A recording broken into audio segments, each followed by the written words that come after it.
Et salut les amis, on se retrouve pour une petite vidéo, cette fois-ci sur l'ingénieur avec l'aspect mécatronicien pour le PVP. Et on va voir tout de suite ce que ça donne. Donc au niveau de l'équipement, on va mettre le marteau qui va nous apporter pas mal de contrôle et qui va nous apporter pas mal de survie mine de rien et de dégâts bruts. Parce qu'on va taper beaucoup en alté, mais des dégâts bruts c'est toujours bon à prendre. Au niveau des cachets, on va mettre le cachet d'hydromancie et le cachet de géomancie pour qu'à chaque fois qu'on va switch, alors toutes les 9 secondes quand même, ça nous permette de mettre du givre, du saignement et aussi des dégâts. Ça fait des novas, donc ça fait quand même des dégâts en zone. Ça fonctionne sur les kits. Donc là, on va jouer au lance-flamme, au kit d'élixir et au kit mortier. Donc les cachets peuvent proc à n'importe quel moment là-dessus, c'est quand même vachement pratique. Sachant qu'on va être beaucoup au corps à corps, c'est vraiment pratique. L'amulette céleste, puisqu'en ingénieur on a besoin de guérison, on a besoin de puissance, précision, férocité pour les dégâts bruts du marteau, de vita de robus pour pas se faire one shot par tout ce qu'on croise, et d'altération parce qu'on va voir qu'avec le lance-flamme on va mettre beaucoup de brûlures, de saignement. Pareil avec le kit d'élixir, on va mettre de l'empoisonnement, du saignement, et le kit mortier qui va mettre encore une fois de l'empoisonnement et du saignement, donc c'est quand même vachement pratique. Dans la spécialisation, alors on va jouer en arme à feu, en alchimie et en mécatronicien. Donc le premier trait c'est le tireur d'élite. En gros les coups critiques ont une chance d'infliger saignement, donc pendant 4 secondes et demie on a une chance de mettre, lorsqu'on va mettre un coup critique on a une chance de mettre un stack de saignement qui va mettre du 300 points de dégâts en 4 secondes et demie. C'est quand même pas mal, 33% de chance. On va s'apercevoir que notamment au lance-flamme ou au marteau où on va taper par pulsation, il y a quand même des chances de mettre pas mal de coups critiques, donc de mettre pas mal de saignement. Les coups critiques ont une chance de vous conférer rapidité et d'infliger vulnérabilité, donc on va voir pourquoi ce trait est indispensable un petit peu plus tard dans l'aspect. C'est vraiment super pratique. D'ailleurs, non, c'est bon, je l'ai bien mis, j'ai confondu les deux bots, ça me faisait un peu peur. Votre chance de coup critique contre les ennemis victimes de saignement est augmentée de 10%, donc ça c'est super pratique vu qu'on va mettre beaucoup de saignement. Ça va faire une petite boucle en gros, dès qu'on va mettre un coup critique on va mettre du saignement, puis après on va mettre plus de coups critiques, donc plus de saignement, donc ça fait une petite boucle. C'est plutôt pas mal. Là tout simplement on obtient 10% de dégâts par altération par rapport à notre précision, donc c'est bien, on est en céleste, donc on a de la précision, donc ça nous rajoute des dégâts par altération. Le saignement que vous infligez dure plus longtemps, donc 33% de durée de saignement, c'est super pratique parce que sur le cachet on met du saignement, sur nos coups critiques on met du saignement, sur l'auto-attaque d'ailleurs aussi au pistolet à élixir on va mettre du saignement, donc voilà, et en plus de ça on va augmenter nos coups critiques toujours par le saignement, donc c'est super cool. Ensuite, vous bénéficiez de pouvoir et de stabilité quand vous utilisez le lance-flamme. Alors tout simplement, on va utiliser le lance-flamme et on va voir que là, on va gagner pouvoir, stabilité, et vous allez voir que voilà, ça monte plutôt vite le pouvoir, c'est normal, c'est par rapport au reste de l'aspect, c'est pour ça que c'est très important d'avoir le petit mastodonte ici. Ensuite, donc dans Alchimie, on va boire un élixir B lorsqu'on est frappé et qu'on est en dessous de 75% de santé. Alors, c'est super pratique, même si c'est un trait obligatoire, il est super puissant parce qu'il va nous conférer fureur, pouvoir, représailles, rapidité, et encore une fois du pouvoir, parce qu'on va voir qu'on gagne du pouvoir sur les élixirs, et qui va nous enlever une altération.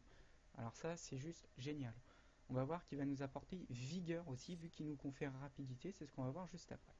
Donc justement, voilà, le petit trait, quand vous obtenez rapidité, vous gagnez également vigueur.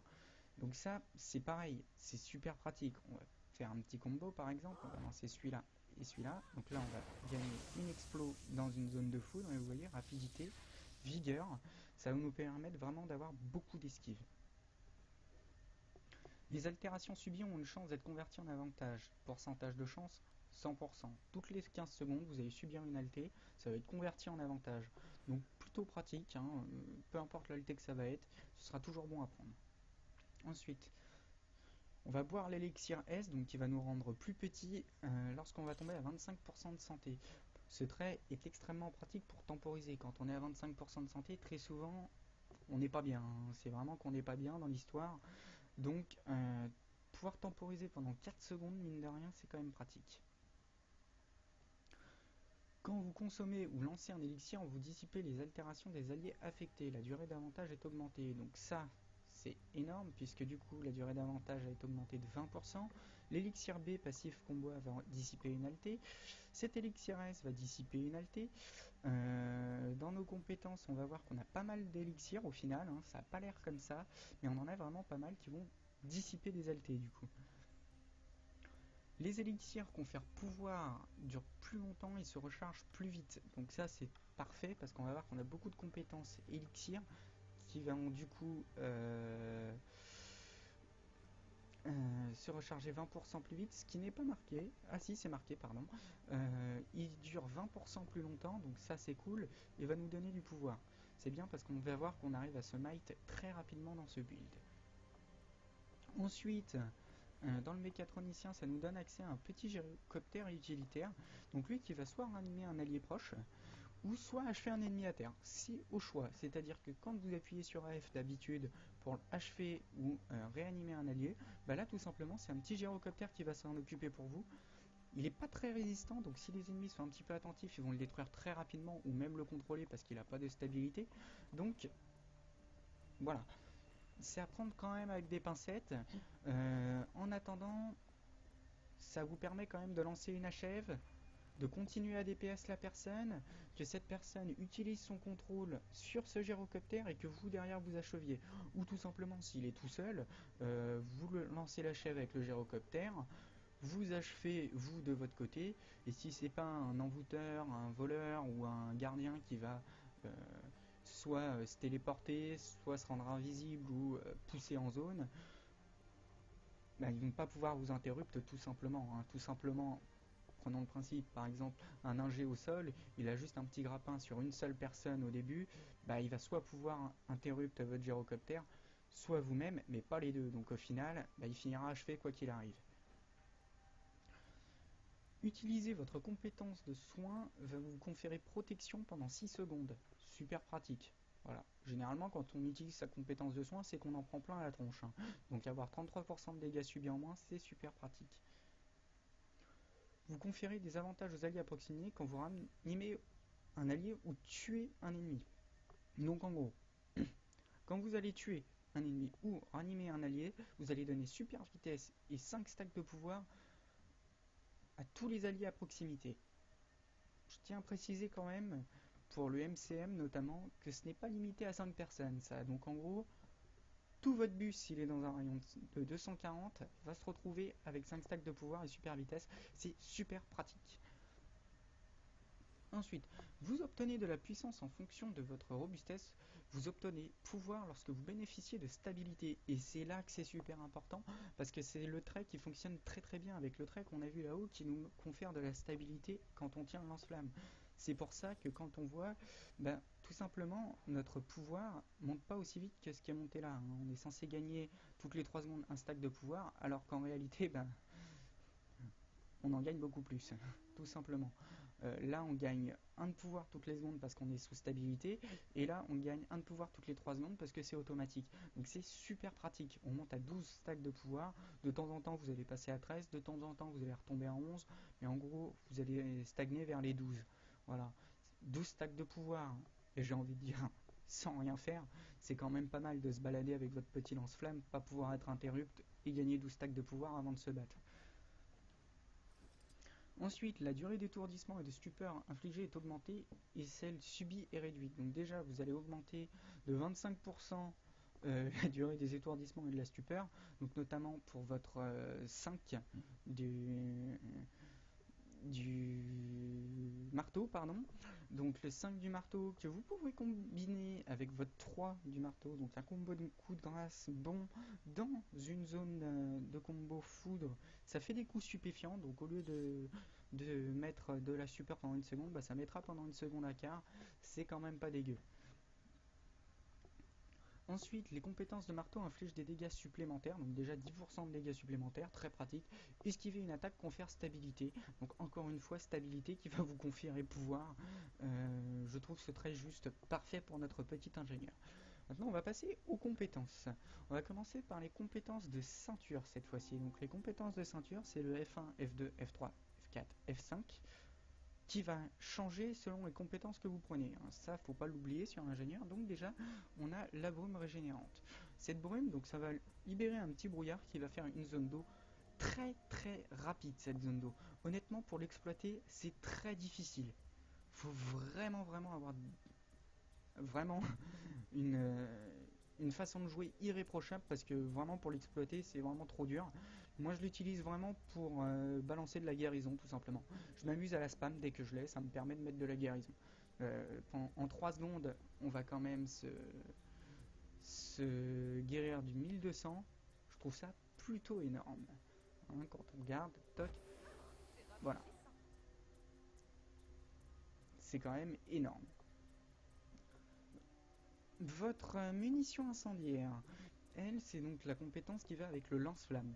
Cette compétence est, on va dire, extrêmement puissante dans le principe où on va mettre 2 stacks de brûlure à chaque coup pour les 3 prochains coups. Donc si on se met un petit peu de pouvoir, hein, donc on va juste monter à 12. Donc ça c'est ce que vous êtes censé avoir en permanence sur vous, minimum 12 de pouvoir, voilà, sans rien utiliser. Vous allez voir que ça tape quand même vachement fort. Parce que là, en 3 secondes, on met quasiment 2000 points de dégâts, donc 1950 points de dégâts. Sauf que ça, c'est pour un coup. Sauf qu'on va mettre 3 coups avec. Donc en gros, on peut monter quand même en 3 secondes à du quasiment 6000 points de dégâts, hein, 5850 exactement en 3 secondes avec ça. C'est vraiment un burst énorme. Vraiment un burst énorme cette brûlure. La brume curative, donc qui est la compétence de ceinture du pistolet à élixir. Alors celle-là, elle n'a pas l'air si folle que ça, mais en réalité est très puissante. Justement, c'est pour ça qu'on met le trait avec les élixirs. Déjà, on réduit son cooldown, on augmente la durée de régénération. Donc là, on s'aperçoit quand même qu'en 14 secondes et demie, on reprend 2800 points de vie, ce qui est quand même énorme.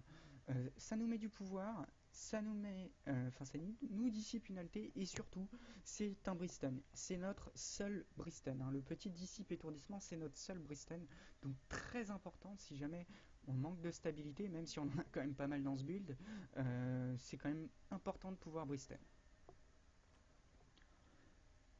Notre lancer d'élixir C, donc qui va tout bonnement avec l'élixir C, celui-là convertit les altérations en avantage pour les alliés, donc 2 altérations converties en avantage, 2 de pouvoir et une altération dissipée. On va voir qu'on va pouvoir le remplacer un petit peu plus tard. Ce sera à voir si en face ils vont jouer avec beaucoup d'alté ou non. Moi je le conseille quand même. Voilà, c'est mon point de vue personnel. Votre F5, donc la frappe orbitale qui va mettre quand même des bons dégâts, hein, on voit quand même 1079, ça équivaut quand même en crit à du 2500-3000. Hein. En céleste, c'est vraiment pas dégueu et surtout, ça peut pas être bloqué et c'est un combo coup de grâce explosion. Donc ça, c'est génial. Donc, au niveau des compétences, donc notre auto-attaque au marteau déjà va nous conférer du pouvoir, va mettre de la vulnérabilité et encore du pouvoir et vulnérabilité. Donc vous voyez, on a vraiment moyen de se mettre beaucoup de pouvoir. Le 2, donc c'est un sort qui est quand même très puissant, compte beaucoup de grâce tourbillon, donc pas trop utilisé, sauf dans une zone de feu par exemple. Si vous allez voir en lance-là, on peut mettre une petite zone de feu. Ça peut ne pas être dégueu hein, de mettre un tourbillon là-dedans, ça pourrait stack un petit peu la brûlure. Qui met quand même des bons dégâts et surtout qui renvoie les missiles. Donc si vous voyez en ce moment la mode des Dragon Hunter, donc les gardiens en spé élite, qui arrivent, qui vous mettent leurs trappes, si vous sortez les trappes, ils vous mettent un petit 2, et ben vous allez le renvoyer, il risque de se reprendre son petit 8000 dans la tête, ce qui risque de pas lui faire plaisir. Le 3, pour moi, qui est le sort le plus puissant du marteau. Pourquoi? Parce que déjà il met des bons dégâts. Il met 3 impacts, il touche 5 cibles dans un rayon de 240 et surtout, c'est une esquive et un combo coup de grâce bon. Ça, c'est vraiment trop fort. On va voir un petit peu après pourquoi, mais vous allez voir qu'il est vraiment trop fort ce sort. Avec 10 secondes seulement de cooldown, honnêtement pour moi c'est le sort le plus pété du marteau. Votre 4 qui va faire pop un petit bouclier juste devant vous, qui va mettre des bons dégâts en 5 coups. Donc on rappelle, si on met des coups critiques, on va mettre du saignement et tout ce qui s'ensuit. Donc en 5 coups c'est très très important. Qui va mettre 10 stacks de vulnérabilité, mine de rien, c'est énorme. Et qui va mettre un blocage de 2 secondes. Donc pour la survie c'est plutôt pas mal.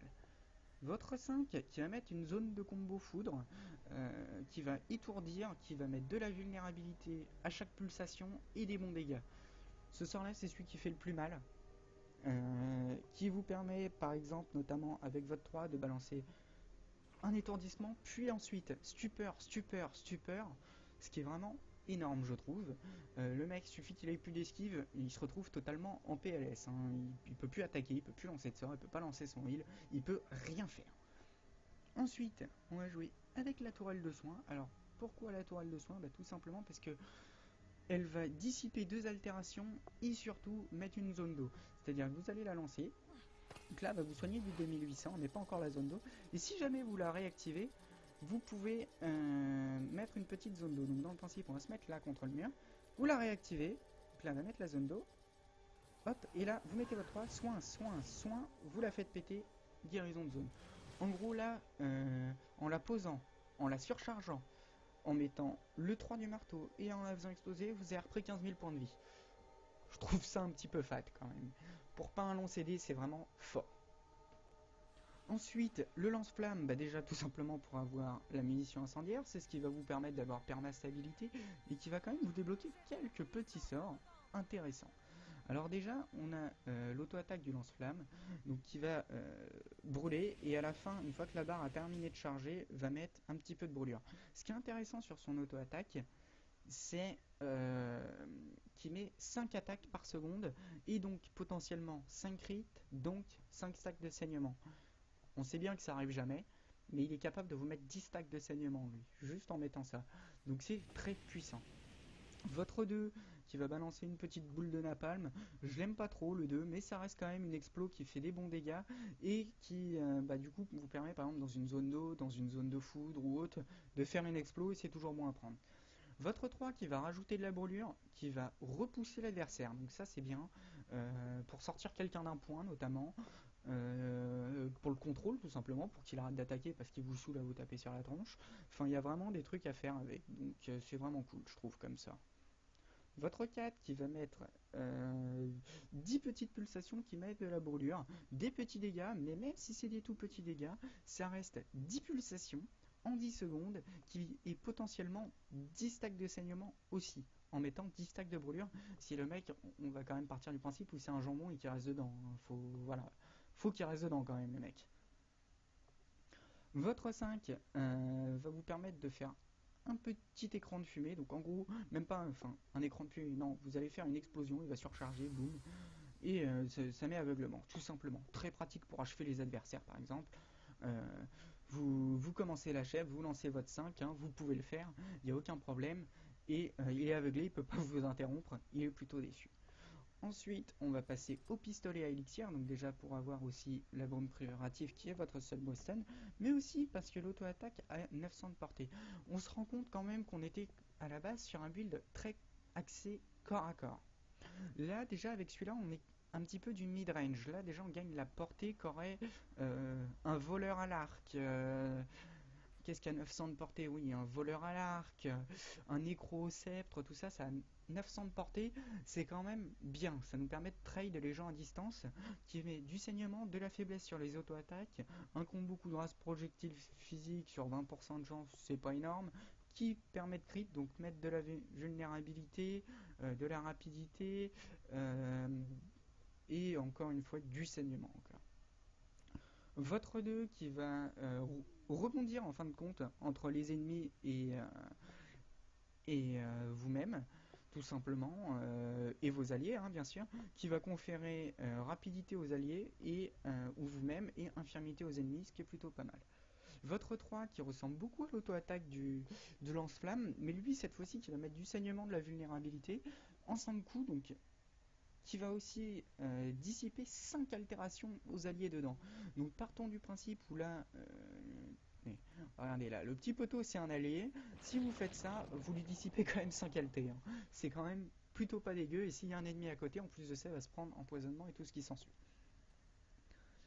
Donc, votre petit 4, qui est un élixir, hein, c'est bien précisé, donc qui va vous permettre de dispel une altée, de vous donner du pouvoir qui va durer plus longtemps, c'est plutôt cool. Donc ça va vous donner du pouvoir. Donc un combo coup de grâce explosion, donc dans une zone d'eau, de feu, peu importe. Dès que vous mettez une zone par terre, pensez à faire des explos dedans quand vous en avez trop, tout simplement. Le build vous donne énormément d'explosions, il vous donne énormément de zones de combo, faut vraiment en profiter au maximum. Là en gros vous allez bondir en arrière en vaporisant un élixir acide sur le sol, donc en gros je vous montre, voilà, vous allez bondir, et là-bas vous allez voir, ça fait ça. Et cet acide fait quand même 536 points de dégâts par seconde, ce qui est quand même pas dégueu. Pendant 6 secondes, donc 6 ticks, donc encore une fois du saignement, de la vulnée, des conneries comme ça, et qui va surtout vous permettre aussi de taper quelqu'un qui est en perma-blocage. Petite dédicace au Dragon Hunter où tout le monde en a un petit peu marre. Votre 5, qui est pour moi le sort le plus fort du pistolet à élixir, déjà premièrement, il va vous dissiper une altération par pulsation, sachant qu'il y a 13 pulsations. Plutôt pas dégueu. Ouais, on va dire plutôt pas dégueu. Ensuite, il va vous soigner du 924 à l'impact. Donc vous allez le lancer, hop, et là, il vous soigne du 924. En plus de ça, toutes les secondes, il va vous soigner du 260. Donc 260 par pulsation, il y en a 13. Bon, je pense que je n'ai pas besoin de vous faire de dessin sur comment ça fonctionne, hein. Vous avez juste un petit calcul à faire et vous vous rapprochez des 4000 de heal juste avec ce sort qui a 16 secondes de cooldown. Donc bon, en gros, ce build là pour le tuer, il faut commencer à être plutôt motivé. Votre élixir C, donc on s'aperçoit quand même qu'on a beaucoup de dispel dans le build, mais il faut dire aussi qu'on a beaucoup de nécros à l'heure actuelle, de revenants qui jouent en tourment, d'élémentalistes, enfin voilà, on nous met énormément d'alté, donc avoir énormément de dispel, je trouve ça indispensable, c'est pour ça que je conseille vivement l'élixir C à la place de l'élixir S. Voilà. Après, si vous préférez mettre le petit élixir S qui va vous rapetisser et vous rendre invulnérable pendant 3 secondes 3 quarts, encore une fois, pourquoi pas? Je préfère l'élixir C. Lui, il va quand même enlever toutes vos altérations et vous les mettre en avantage, hein. Lui, c'est quand même l'élixir qui se fait pas chier et vous mettre le lancer d'élixir C quand même. Votre kit mortier. Alors pourquoi le kit du mortier? Bah, tout simplement parce que c'est celui qui va vous permettre de taper de très loin en cas de besoin. Déjà, il a 1500 de portée, plutôt pas dégueu je trouve. 1500 de portée, c'est quand même autant qu'un rôdeur à l'heure actuelle, hein. À savoir que c'est un projectile dit en lobe, donc qui peut taper plus loin que 1500 de portée si vous êtes plus haut. Dans le principe où si là je vais taper comme ça, je vais taper à 1500 de portée. Par contre, vous pouvez très bien imaginer que si je suis dans la pente inverse, je vais taper à 1700-1800 de portée, ce qui est quand même pas dégueu, je trouve. Parce que c'est le temps qui retombe, le projectile. Donc déjà, il va vous permettre donc déjà de taper, déjà de loin, de mettre des bons dégâts. Pas forcément des gros dégâts, mais c'est toujours des dégâts de prix. Il est lent, donc facilement esquivable en duel. Donc je conseille plus de l'utiliser au corps à corps pour mettre ensuite en duel, hein, je parle bien en teamfight, c'est toujours bien de balancer de loin quand on se rapproche du teamfight, mais au corps à corps, plus de mettre cette zone de poison à vos pieds, donc qui va empêcher un petit peu le mec de se rapprocher parce que sinon il va prendre du poison. Là, une petite zone de givre, pareil, qui fonctionne comme le poison, qui va mettre du givre. Toujours des petits dégâts tout le temps. Celui-là qui fait encore la même chose mais avec de l'aveuglement, donc pareil, hein, voilà les petits dégâts. Et celui-là qui est un élixir, qu'il ne faut pas l'oublier, ça reste un élixir, donc qui dissipe une altée, il vous donne du pouvoir, il vous soigne, mine de rien. Donc déjà il va vous soigner du 482 x 4, ce qui n'est pas forcément énorme, mais c'est une zone d'eau, donc un petit peu à l'image de la tourelle. Si vous avez besoin, vous collez à votre ennemi, vous mettez votre 5 du mortier, vous switchez au marteau, vous mettez votre 3, et c'est génial. Ou sinon vous faites une petite explo par exemple avec votre frappe orbitale ou votre 4 la bombe d'acide. Ou d'ailleurs, petit combo avec la bombe d'acide, très important, qui est très peu connu des joueurs mine de rien, sauf ceux qui jouent un jeu depuis très très longtemps, c'est que ce sort, vous voyez, quand vous l'activez, il vous fait quand même bondir vachement loin. Et des fois, c'est pas ce qu'on veut, parce qu'on est en train de tenir un point, on a juste besoin de la petite explo. Et bien dans ces cas-là, il vous suffit de switch d'arme, donc bien d'utiliser ce switch d'arme là, hein, donc le mage, pour tout simplement le cancel. C'est-à-dire que vous faites ça, et vous switchez. Et là, vous avez sauté sur place. Ça vous a proc l'explo, le sort a bien fonctionné, et ça a sauté sur place. Donc ça vous empêche en gros de partir à 3 km en arrière. Voilà, donc c'est tout pour cette petite vidéo. J'espère qu'elle vous aura plu et un petit peu aiguillé sur comment jouer le mécatronicien à l'heure actuelle. C'est le build que j'ai trouvé le plus fort, en tout cas. Un petit peu modifié à ma sauce, hein, encore une fois. Hein. J'aime pas trop prendre des builds, faire un copier-coller et vous le rendre en vidéo. Je préfère modifier les builds à ma sauce et celui-là, je trouve vraiment fort pour l'avoir joué un petit peu. Si jamais vous êtes sur un point pour vous déloger du point, le mec, il a intérêt de s'accrocher ou de vous tomber à 3 dessus. Hein. Voilà. Bon, sur ce, je vous souhaite une bonne continuation, un bon jeu, un bon travail sur le gameplay de l'ingénieur et à bientôt.